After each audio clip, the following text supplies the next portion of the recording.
Affecting the electron affinity. Electron affinity पे जो factors affect करते हैं उनमें सबसे पहले आता है एटॉमिक रेडियस।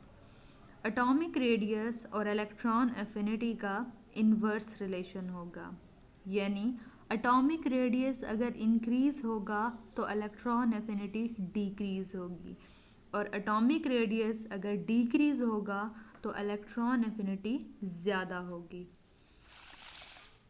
दूसरा जो फैक्टर इसमें काउंट होता है वो है न्यूक्लियर चार्ज। न्यूक्लियर चार्ज और इलेक्ट्रॉन एफिनिटी का डायरेक्ट रिलेशन होगा।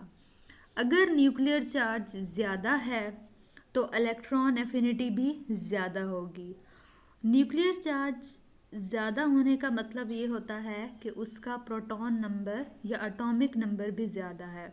तो इस तरह एटॉमिक नंबर अगर ज़्यादा होगा तो इलेक्ट्रॉन एफिनिटी भी ज़्यादा होगी, और अगर न्यूक्लियर चार्ज या एटॉमिक नंबर में से कोई भी चीज़ कम होती है तो इलेक्ट्रॉन एफिनिटी भी कम हो जाएगी। इसके बाद जो थर्ड इम्पॉर्टेंट फैक्टर है वो है शील्डिंग इफ़ेक्ट। इलेक्ट्रॉन एफिनिटी और शील्डिंग इफ़ेक्ट का इन्वर्स रिलेशन है।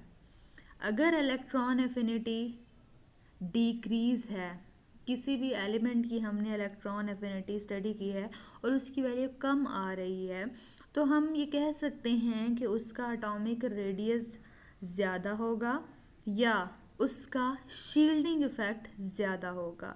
तो शील्डिंग इफ़ेक्ट ज़्यादा होने की वजह से इलेक्ट्रॉन एफिनिटी कम हो जाएगी, और अगर शील्डिंग इफ़ेक्ट कम है तो इलेक्ट्रॉन एफिनिटी भी कम होगी। तो ये कुछ इम्पॉर्टेंट फैक्टर्स हैं जो इलेक्ट्रॉन एफिनिटी के लिए बहुत ज़्यादा ज़रूरी हैं।